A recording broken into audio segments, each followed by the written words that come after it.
Good morning, students. Today I want you presenting a unique topic,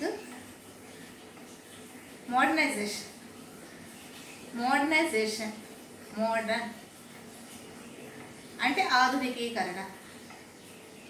ఆధునికీకరణ modernisation అనేటువంటి topic ఒక ప్రత్యేకమైనటువంటి topic. ఇది concept. మరి ఈ టాపిక్ గురించి తెలుసుకోవాలంటే అసలు మోడర్నైజేషన్ అంటే ఏమిటి, మోడర్నైజేషన్ అనే కాన్సెప్ట్ దేనితో డీల్ చేస్తూ ఉంటుంది.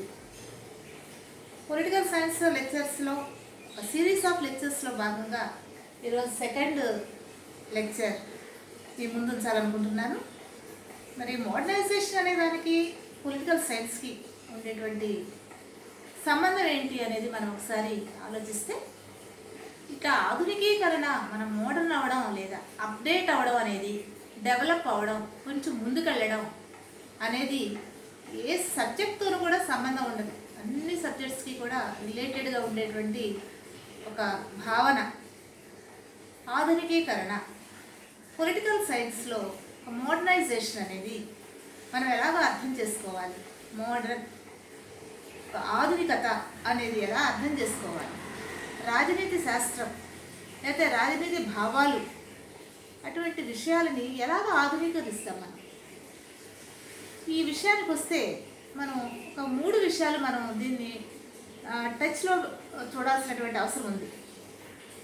పొలిటికల్ సైన్స్ని మోడర్నైజేషన్ అనేటువంటి ఒక దృక్పథంతో మనం చూస్తే కనుక పొలిటికల్ సైన్స్ ఎలాగా డీల్ చేస్తుంది, సొసైటీని ఎలా డీల్ చేస్తుంది, ఫైనాన్షియల్ మ్యాటర్స్ని ఎలా డీల్ చేస్తుంది, నెక్స్ట్ పొలిటికల్ మ్యాటర్స్ని ఎలా డీల్ చేస్తుంది, what is political modernisation, what is social modernisation and what is the financial modernisation. ఈ 3 కాన్సెప్ట్లు కలిపితేనే మనకి మోడర్నైజేషన్ అనేటువంటి పొలిటికల్ సైన్స్ లెక్చర్కి సూట్ అవుతుంది. ఫస్ట్ మన సొసైటీ దగ్గర నుంచి వస్తాం. ప్రతిదానికి సొసైటీ మ్యాన్ ఒక బేసిక్ ఫినామినన్ కాబట్టి, మరి అరిస్టాటిల్ వంటి తత్వవేత్తలంతా కూడా man is a social animal అన్నారు, man is a political animal అన్నారు. అలా చెప్తూ వాళ్ళు స్టార్ట్ చేసినటువంటి వాళ్ళ యొక్క రాజనీతి తత్వాన్ని మ్యాన్ దగ్గర నుంచి స్టార్ట్ చేశారు. మ్యాన్ ఎక్కడ ఉంటారు అంటే సొసైటీ. సో సొసైటీలో ఉండేటువంటి మోడర్నైజేషన్ అంటే ఏంటి, సొసైటీలో మోడర్నైజేషన్ ఎలా చేసుకోవాలి మనం. మరి మోడర్నైజేషన్ అంటే ముందుకు వెళ్ళడం లేదా అప్డేట్ అవ్వడం. అలా అప్డేట్ అవ్వాలి అంటే కనుక దాని వెనక ఉండేటువంటి విషయాలు మనం చరిత్రను చూస్తే, ఒకప్పుడు మ్యాన్ ఎలా ఉన్నారో, ప్రిమిటివ్ మ్యాన్ మనకి తెలుసు. మరి అలా సొసైటీని ముందుకు తీసుకెళ్ళడం, మోడర్నైజ్ చేసుకోవడం, డే టు డే లైఫ్లో అప్డేట్ అవ్వడం, అలా నాగరికత సివిలైజేషన్ని పెంచుకోవడం, ఎడ్యుకేషన్ పెంచుకోవడం, ఫైనాన్షియల్ స్టేటస్ని పెంచుకోవడం, అలా జీవిత విధానాన్ని లైఫ్ స్టైల్ మార్చుకోవడం, ఇలాంటి విషయాలన్నీ కూడా ప్రతి మనిషికి కూడా అవసరం. పొలిటికల్ మ్యాన్ అంటే social man, political man, next financial man. కాబట్టి సొసైటీలో మ్యాన్ ఎలా అప్డేట్ అవ్వాలి, సొసైటీలో మ్యాన్ ఆర్ ఉమెన్ ఎలా అప్డేట్ అవ్వాలంటే కనుక లైఫ్ స్టైల్ మార్చుకోవడం అనమాట. పాతవన్నీ వదిలేయాలని ఏం లేదు. మనకి ఎంతవరకు ట్రెడిషన్ అవసరమో ఆ ట్రెడిషన్ అంతా కూడా మన దగ్గర మనతో ఉంచుకోవడం, తర్వాత ఆ ట్రెడిషన్ ద్వారా మళ్ళీ డెవలప్ అవ్వాలంటే మళ్ళీ నెక్స్ట్ టెక్నాలజీ అవసరం, తర్వాత ఈ మూఢనమ్మకాలు అలాంటివన్నీ పక్కన పెట్టేయడం, ఏదైతే పక్కన పెట్టాలో, ఏదైతే అక్కర్లేదో, ఏది రిమూవ్ చేసుకోవాలో వాటన్నిటిని తీసేస్తూ మనం ఏదో యాడ్ చేసుకోవాలో దాన్ని యాడ్ చేసుకుంటూ ముందుకు వెళ్ళడమే సొసైటీలో ఉండేటువంటి అప్డేషన్. మరి సొసైటీలో ప్రతి మనిషి కూడా మోడర్న్గా ఉండాలి. మోడర్న్ అంటే ఏంటంటే వే ఆఫ్ లైఫ్, జస్ట్ ఒక గుడ్ కల్చర్, గుడ్ సివిలైజేషన్, అటువంటి వాటిని అడాప్ట్ చేసుకోవడమే మోడర్న్ సొసైటీ. మోడర్న్ సొసైటీ అంటే ఏదో సెల్ ఫోన్ చేతిలో పట్టుకోవడం, లేకపోతే మరి ఏదో ఆన్లైన్లో ఏవో చాటింగ్ చేయడం, అలా అది ఒక్కటే కాదు. క్యారెక్టర్ దగ్గర నుంచి మోడర్న్ అంటే way of talking, language, body language, knowledge అన్నీ కూడా మనకి లేటెస్ట్ కమోడిటీస్ కింద వస్తుంటాయి మనకి. అలా ప్రతి మనిషి కూడా సొసైటీలో ఉండే ప్రతి మనిషి కూడా అప్డేట్ అవ్వాల్సిన అవసరం ఉంది అని చెప్పి తత్వవేత్తలు మనకు చెప్పడం జరిగింది. Man is a social animal అన్నారు. అంటే ముందు సొసైటీలో మ్యాన్ స్టెబిలిటీ అనేది సంపాదించాలి. సొసైటీలో ఎలా జీవించాలి అనేది తెలుసుకుంటే, అది కరెక్ట్గా ఉంటే మిగిలినటువంటి మ్యాటర్స్ అన్నీ కూడా ఆటోమేటిక్గా అడాప్ట్ చేసుకోవచ్చు. అప్పుడు సొసైటీ అనగానే మనకి నాగరికత, సివిలైజేషన్ అండ్ కల్చర్ ఇలాంటివన్నీ వస్తాయి. కల్చర్ విషయానికి వస్తే మనకి సొసైటీ, ఒకప్పటి సొసైటీకి ఇప్పుడు సొసైటీకి, ఫ్యూచర్ సొసైటీకి చాలా డిఫరెన్స్ ఉంది. అంతా కూడా మనం అర్థం చేసుకుంటూ ముందుకు సాగడమే సోషల్ మ్యాన్ యొక్క రెస్పాన్సిబిలిటీ. సో ఇలా ఆలోచిస్తూ పోతే సొసైటీలో మనం అప్గ్రేడ్ అవుతాం. ఓకే, బాగుంది. అలా ఎప్పుడైతే ఒక మ్యాన్ సొసైటీని మనం ఇన్కల్కేట్ చేసుకుంటూ ముందుకు వెళ్తున్నాడో, వెంటనే మనకి నెక్స్ట్ ఏం కావాలి అని ఆలోచిస్తే అరిస్టాటిల్ ఏమంటున్నారంటే, first man is social animal అన్న తర్వాత and also man is a political animal అని చెప్పేసి అరిస్టాటిల్ చెప్తూ ఉంటారు. ఆయన father of the political science. కాబట్టి ఇటువంటి తత్వవేత్త విషయాలు మనం ఆలోచిస్తే man is a social animal and also political animal. అంటే మ్యాన్కి ఏమనిపిస్తుందంటే, పొలిటికల్గా ఒక స్టెబిలిటీ అనేది, ఒక స్థిరత్వం అనేది కావాలి, అలా కూడా మనం సెటిల్ అవ్వాలి అనే కోరిక మ్యాన్లో ఉంటుంది. కాబట్టి పొలిటికల్ అనగానే మనకి ఏంటంటే, ఒక గవర్నమెంట్ ఫామ్ చేసుకోవడం, లేకపోతే గవర్నమెంట్లో మనమే ఎంటర్ అవ్వడం, ఆ గవర్నమెంటల్ యాక్టివిటీస్, కాన్సెప్ట్స్ అర్థం చేసుకోవడం, కొంచెం ముందుకెళ్ళడం, స్టేట్ని, కంట్రీని డెవలప్ చేసుకోవడం, లేదా దాన్ని కూడా మోడర్నైజ్ చేయడం. మరి ఒక స్టేట్ అనేది లేదా కంట్రీ అనేది ఎలా ఉంటుంది అంటే, ఒకప్పుడు ఎలా ఉంది, ఇప్పుడు ఎలా ఉంది, ఫ్యూచర్లో ఎలా ఉంటే బాగుంటుంది. మోడర్నైజేషన్ అంటున్నాము. జస్ట్ మన టాపిక్ మోడర్నైజేషన్ కాబట్టి, మరి పొలిటికల్గా ఒక కంట్రీ ఎలా ముందుకు వెళ్ళాలి, మోడర్న్ అవ్వాలి. మోడర్న్ అవ్వాలంటే ఏం చేయాలి? మరి చరిత్రలో ఉండేటువంటి ఇబ్బందులు అలాంటివన్నీ పక్కన పెట్టేసి ఎలా ముందుకెళ్తే కనుక మన కంట్రీ డెవలప్ అవుతుంది, ఇటువంటి విషయాలు అన్నమాట. పొలిటికల్గా అడ్వాన్స్మెంట్ అంటే ఏంటి, మోడర్నిటీ అంటే ఏమిటి, పొలిటికల్గా మోడర్నిటీ అంటే ఏంటి, ఓటర్ అంటే ఎవరు, ఓటర్ బిహేవియర్ ఏమిటి, ఓటర్ని ఎలాగ ఎన్లైట్ చేయాలి, ఎలాగ అవేర్ చేయాలి, గవర్నమెంట్ అంటే ఏమిటి, గవర్నమెంట్లో ఎవరుంటారు, వాళ్ళకి కామన్ సిటిజన్కి సంబంధం ఏంటి, కామన్ సిటిజన్ గవర్నమెంట్కి ఎలా రీచ్ అవుతాడు, అయితే గవర్నమెంటే కామన్ సిటిజన్కి ఎలా రీచ్ అవుతారు, ఇలాంటివన్నీ కూడా. మళ్ళీ నెక్స్ట్ పార్లమెంట్, రకరకాల పొలిటికల్ ఇన్స్టిట్యూషన్స్ ఉన్నాయి, అవి మోడర్న్ చేసుకోవాలి, ప్రతిదీ మోడర్న్ చేయాలి.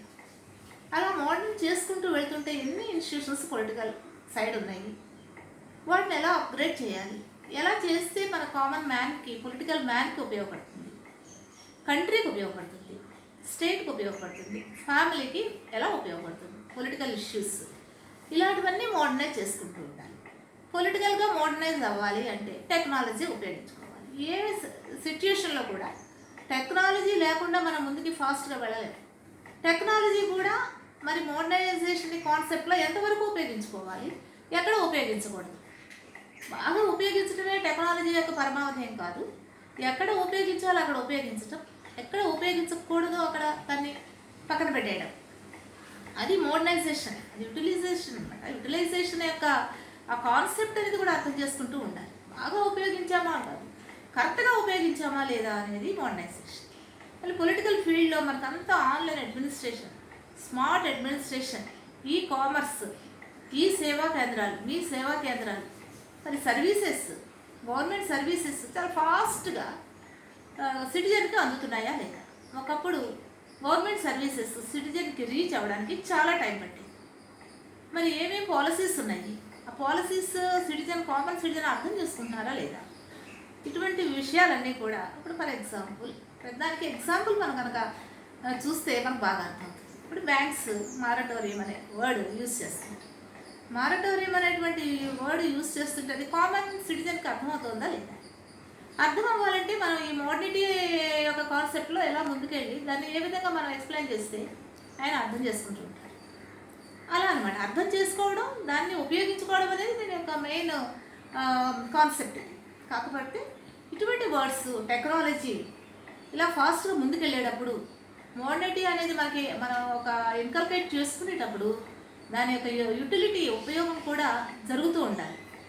పొలిటికల్ సైడ్ అంటే మరి ప్రతి ఇష్యూస్లో కూడా, ప్రతి చోట కూడా ఒక చిన్న మీ సేవా కేంద్రంలో కూడా కంప్యూటర్స్ ఉన్నాయి.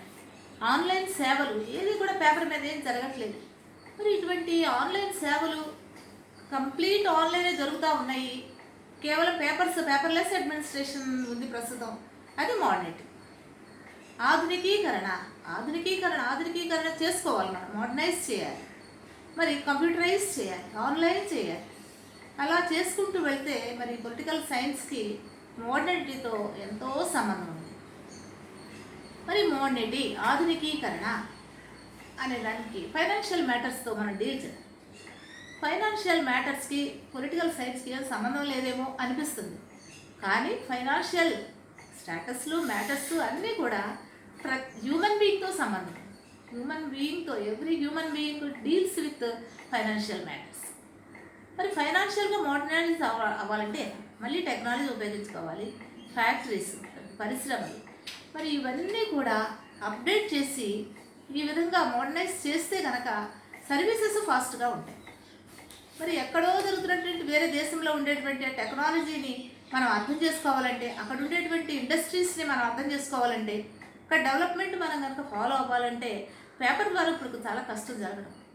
అంతా కూడా ఆన్లైన్ ద్వారా జరుగుతూ ఉంటుంది. మరి అటువంటి మోడర్న్ మ్యాన్ ఇప్పుడు పొలిటికల్ సైడ్ ఉంటే కనుక మరి సొసైటీలో ఉండేటువంటి మోడర్న్ మ్యాన్ మరి అటు ఫైనాన్షియల్గా, ఫ్యామిలీలో ఉండేటువంటి ప్రతి పరిస్థితిని అర్థం చేసుకుంటూ అన్ని రకాలుగా కూడా మోడర్నైజ్ అవ్వాలన్నమాట, అప్డేట్ అవ్వాలి.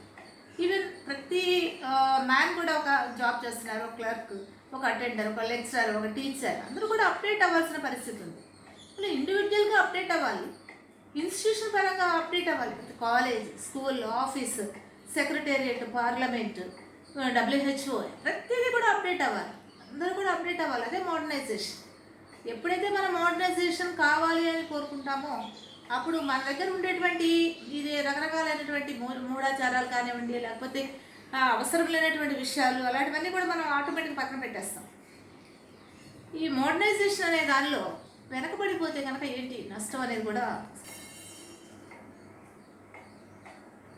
ఓకే స్టూడెంట్స్, మరి ఈరోజు మోడర్నైజేషన్ లేదా ఆధునికీకరణ అనే కాన్సెప్ట్ గురించి మనం ఎంతో కొంత టచ్ చేస్తాం. కాబట్టి దానివల్ల ఉపయోగం ఉందని తప్పకుండా ప్రతి ఇండివిజువల్, ప్రతి ఆర్గనైజేషన్, ప్రతి ఇన్స్టిట్యూషన్ ఇప్పుడు తప్పకుండా అప్డేట్ అవుతూ కొంచెం ముందుకు వెళుతూ మోడర్నైజ్డ్ ఫీలింగ్స్తో ఉండాలి. కాబట్టి ఆ విధంగా మనం ముందుకు వెళితే కనుక మన డెవలప్మెంట్ కూడా తప్పకుండా ఉంటుంది. మోడర్నైజ్ అవ్వడానికి మరి ఏ స్టెప్స్ తీసుకుంటే మనం ఆ మోడర్నైజ్ అవుతాము, లేదా ఆధునికీకరణలాగా మనం రూపాంతరం చెందుతాము. మరి మన ఫైనాన్షియల్ మ్యాటర్స్ని ఒక స్టేటస్ సింబల్గా మార్చుకోవడానికి కానీ, లేకపోతే మన కల్చర్ని చక్కగా డెవలప్ చేసుకోవడానికి కానీ, మన కంట్రీని మంచి డెవలప్డ్ కంట్రీ అనేటువంటి ఆ పేరు తీసుకురావడానికి కానీ మోడర్నైజేషన్ మనకి చాలా ఉపయోగపడుతుంది. ఆధునికీకరణ అనే వర్డే చాలా చక్కగా అందంగా ఉంది.